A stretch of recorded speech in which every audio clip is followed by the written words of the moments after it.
दोस्तों, दोस्तियों, सहेलों, सहेलियों, मासातो, मारोटो, भाई और बहनों, कैसे हैं आप लोग। उम्मीद करता हूं कि आप सब लोग ठीक ठाक होंगे, मजे में होंगे, खैर खैरियत से होंगे और तो और यार जहां भी होंगे एंजॉय करे होंगे अपनी लाइफ को। अस्सलाम वालेकुम प्यारो, मेरा नाम है कैफ अली और आप देख रहे हैं तालीम का घर। दोस्तों, दुनिया में 7 अजूबे पाए जाते हैं और बारी बारी हर अजूबे पे तफसील से वीडियो बनाऊंगा, लेकिन आज की वीडियो हमारे पड़ोसी मुल्क चाइना के एक अजूबे चाइना वॉल के बारे में। वो कहा है ना कि भैया चाइना करीब पड़ता है ना, इसलिए आज की वीडियो वॉल ऑफ चाइना पे कुछ amazing facts.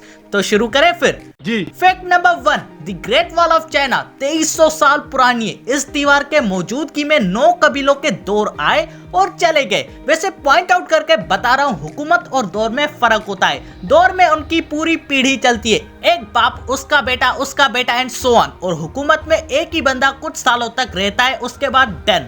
Fact number 2, Chinese wall की ऑफिशियल लेंथ 21,196 किलोमीटर है, लेकिन कुछ जियोग्राफिकर्स का कहना है कि ये इस दीवार का सिर्फ चौथा हिस्सा है, बाकी इस दीवार के 3 हिस्से टूट गए या कहीं गुम हो गए। It means it is a mystery. Fact number 3, इस अजूबे की ऊंचाई 16 से 28 फीट तक वेरी करती है, जो कि किसी आम बंदे की हाइट से 5 गुना ऊंची है।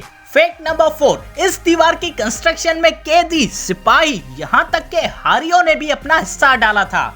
फैक्ट नंबर 5, चाइनीज वॉल कोई एक दीवार नहीं है, बल्कि छोटे छोटे हिस्सों का एक मजमुआ है। नदियों पहाड़ों से गुजरती चलती है। फैक्ट नंबर 6, मिंग डायनेस्टी जिसने इस दीवार की बुनियाद रखी थी, तकरीबन 1368 से 1644 तक में ये बनी जाके। फैक्ट नंबर 7, मिंग डायनेस्टी को जब 1644 में ओवरथ्रोन किया गया था, तो उसके बाद इस दीवार पे कोई कंस्ट्रक्शन का काम नहीं हुआ। Fact number 8, great Wall of China का असल रीजन डिफेंसिव पर्पस था।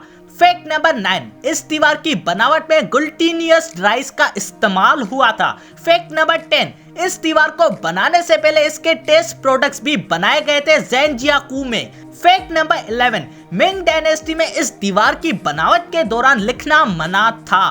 Fact number 12, the Great wall आज चाइना के सिर्फ 15 प्रोविंसेस में पाई जाती है। फैक्ट नंबर 13, इस दीवार को ज्यादातर बीजिंग से विजिट किया जाता है, हालांकि इस दीवार का ज्यादातर हिस्सा इनर मंगोलिया में पाया जाता है।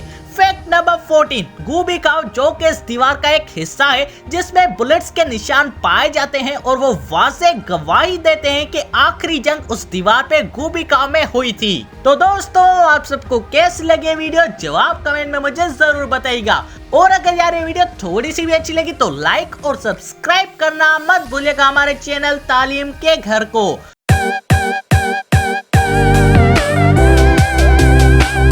और दोस्तों, इसी के साथ अपने भाई को दीजिए इजाजत। अल्लाह हाफिज।